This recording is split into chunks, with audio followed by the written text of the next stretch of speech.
Aslam Chacha got 1 lakh when he retired from his service. He deposited some of that money in the bank and the rest of his money in the post office and got 5400 in total per year as a interest.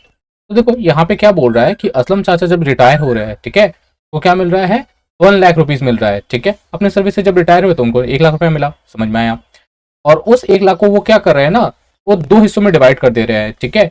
कुछ पैसा को क्या कर रहे हैं, देखो, some money in bank, कुछ पैसे को क्या डिपॉजिट कर रहे हैं बैंक में, और कुछ पैसे को वो पोस्ट ऑफिस में डिपॉजिट कर रहे हैं, जिससे दोनों मिलाकर हर साल उनको इंटरेस्ट कितना मिल रहा है, 5400, ठीक है। और आगे क्या बोल रहा है, if the rate of simple interest per annum in the bank and the post office are 5% and 6% respectively, then let us write by calculating the money he had deposited in the bank and the post office. तो देखो यहाँ पे क्या बोल रहा है, rate of simple interest क्या है, बैंक और पोस्ट ऑफिस, यानी कि बैंक का 5% है और पोस्ट ऑफिस का 6% है। तो हम लोगों को कैलकुलेट क्या करना है, the money he had deposit in the bank and post office. तो बैंक में कितना डिपॉजिट किया और पोस्ट ऑफिस में कितना डिपॉजिट किया, ये बताना है। अच्छा देखो यहाँ पे एक वर्ड लिखी है, ग्रेचुटी। ग्रेचुटी मीन्स क्या होता है ना, देखो, a large gift of money that is given an employee when he leaves the job और retire from the certain number of years. देखो ग्रेचुटी क्या होता है, एक सम अमाउंट होता है, ठीक है, जब वो रिटायर होता है, ठीक है, जब वो रिटायर होता है तो उसको क्या मिलता है, कुछ पैसा दिया जाता है, एक लमसम अमाउंट दिया जाता है, दैट्स कॉल्ड ग्रेचुटी, ठीक। अब जैसे मान लो असलम चाचा जो है वो भाई काम कर रहे थे, तो जहां से काम कर रहे थे उनको क्या मिला, 1 लाख रुपीज मिला, ठीक। अच्छा चलो इस क्वेश्चन को ना थोड़ा समराइज कर देते हैं ताकि आपको समझने में इजी हो, ओके। फर्स्ट क्लियर कर ले, तो यहाँ पे आपको बताते हैं। जैसे आप समझो ये असलम चाचा है, उनको क्या मिला, 1 लाख रुपीज मिला, ठीक है। अब यहाँ पे उन्होंने कुछ पैसा बैंक में रखा, ठीक, और कुछ पैसा कहाँ रखा, पोस्ट ऑफिस, ठीक। बैंक में कितना डिपॉजिट किया ये नहीं बताया गया, तो हम मान लेते हैं, तो हम एग्जाम्पशन कर लेगी 30,000 है, ठीक है। और तो पोस्ट ऑफिस में क्या हो जाएगा, दैट इज 1 लाख माइनस 30,000, यानी कि क्या आएगा, 70,000 आएगा ना इस केस में। बट ये तो मैंने एज्यूम कर लिया था, बट एक्चुअल क्या होगा, एक्चुअल तो पता नहीं है, तो हम लोग क्या करते हैं, एक्सलेट करते हैं ना। तो बताओ, जब बैंक में एक्स रुपए डिपॉजिट किया तो पोस्ट ऑफिस का क्या आएगा, 1 लाख माइनस एक्स, ठीक। यहां से क्लियर होगा, बैंक में रेट ऑफ इंटरेस्ट क्या मिल रहा था, 5%, और पोस्ट ऑफिस में क्या मिल रहा था, 6%, ठीक। टाइम तो 1 ईयर दोनों में होगा, ठीक।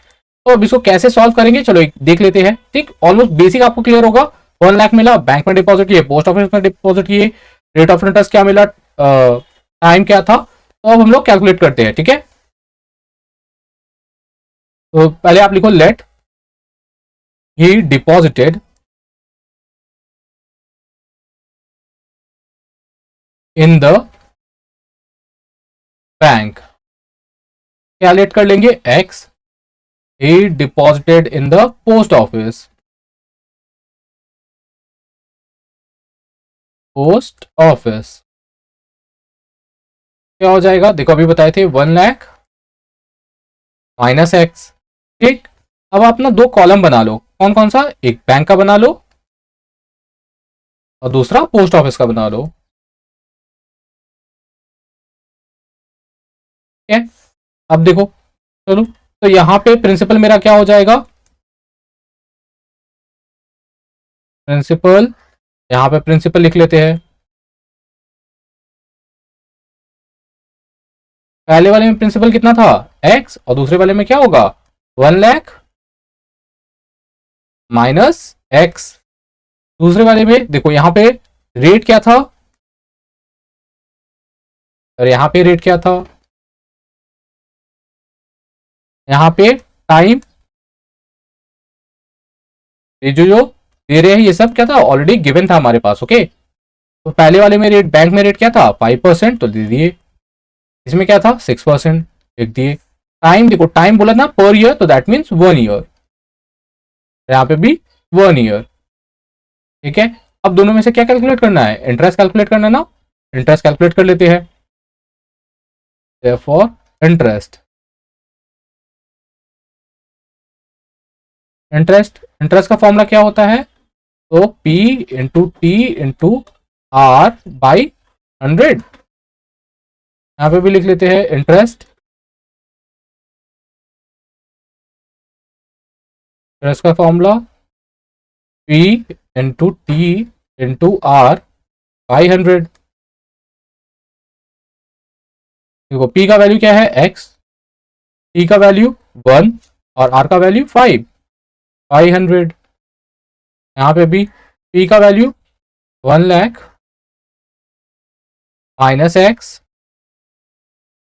T का वैल्यू 1 और R का वैल्यू 6, 500। अब चलो दोनों को फर्दर सॉल्व करते हैं और देखते हैं क्या आता है। ओके, तो नेक्स्ट स्टेप क्या होगा, अब देखो इसको सॉल्व कर लो।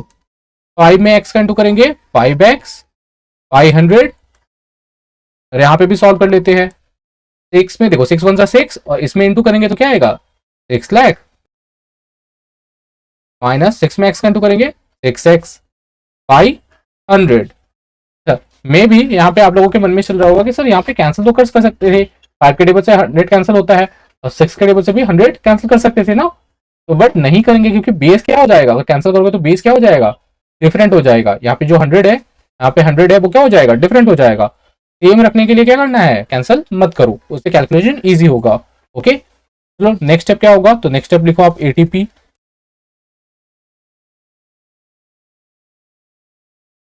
तो एटीपी में हम लोग क्या लिखेंगे, सिंपल जो जो गिवन था, देखो 5x 500 प्लस 6 लाख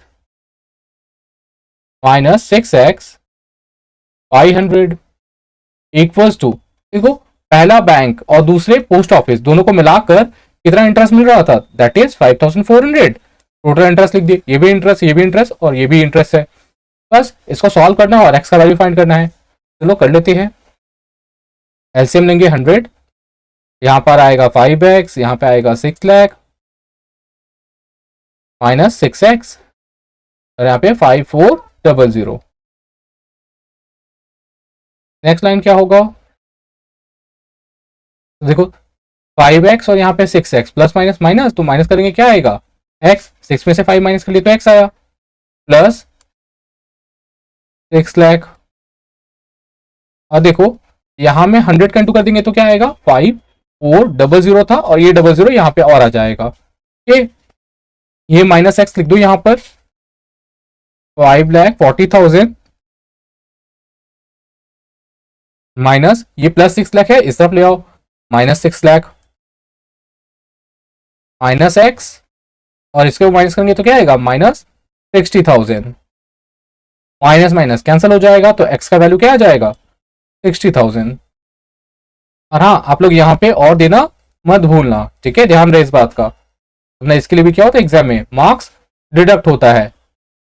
चलो यहाँ पे भी दे देते हैं, ठीक है।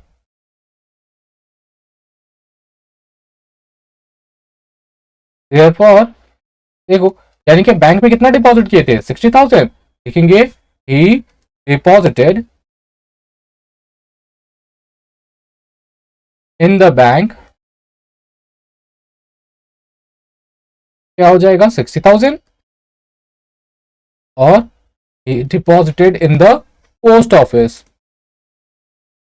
पोस्ट ऑफिस का क्या हो जाएगा, तो देखो सिंपल है भाई, 1 लाख था ना, 60,000 तो बैंक ने डिपॉजिट कर दिए, तो पोस्ट ऑफिस का क्या आएगा दैट इज 40,000। तो आप करके दिखा दो 1 लाख माइनस 60,000, तो आप करके क्या आएगा 40,000, और यही क्या हो जाएगा हमारा आंसर हो जाएगा। ओके, ये एक आंसर, ये दूसरा आंसर। होप सो ये क्वेश्चन आपको क्लियर होगा। फिर भी अगर कोई डाउट रह जाता है तो आप लोग कमेंट करना, मैं आपके कमेंट का आंसर जरूर दूंगा। ओके, चलो नेक्स्ट क्वेश्चन पे मूव करते हैं। रेखा दीदी deposited 10,000 of her saving in 2 separate banks at the same time. तो देखो रेखा दीदी क्या कर रही है, 10,000 जो अपना सेविंग है ना, उसको 2 सेपरेट बैंक्स में डिपॉजिट कर रही है, ठीक है। At the rate of simple interest per annum is 6% in one bank and 7% in other bank, ठीक है। After 2 years if she got 12,080 as a total interest, then let us write by calculating the money she has deposited in separate in each 2 banks। तो देखो रेखा दीदी है, उन्होंने क्या किया, अपना जो 10,000 का सेविंग था उसको 2 बैंक में डिपॉजिट कर रही है, ठीक है। चलो थोड़ा सा स्पेस लेते हैं।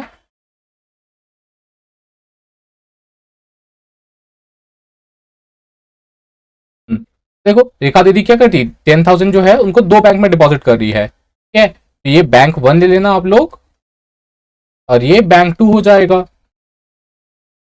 ठीक है।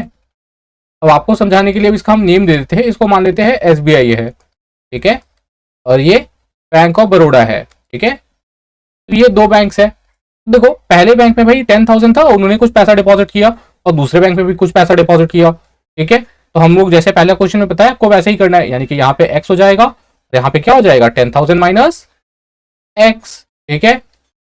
यहाँ पे रेट ऑफ इंटरेस्ट क्या है, पहले वाले में 6 था, दूसरे वाले में 7 है, ओके। और टोटल इंटरेस्ट, यहां से भी इंटरेस्ट कैलकुलेट करोगे, यहां से भी इंटरेस्ट कैलकुलेट करोगे, और दोनों का टोटल क्या आएगा 1280, जैसे प्रीवियस क्वेश्चन में था एग्जैक्टली वैसे ही था, बस वहां पे 1 लाख था और यहाँ पे 10,000 है। तो आपको कैलकुलेट करके बताना है कि भाई पहले वाले बैंक में कितना डिपॉजिट हुआ, दूसरे वाले बैंक में कितना डिपॉजिट हुआ, ठीक है। तो ये आप लोगों के लिए होमवर्क होगा, ठीक है। आप इसको सॉल्व करो और अपना आंसर कमेंट करो। तो चलो मिलते हैं नेक्स्ट वीडियो पे, तब तक के लिए बाय एंड टेक केयर।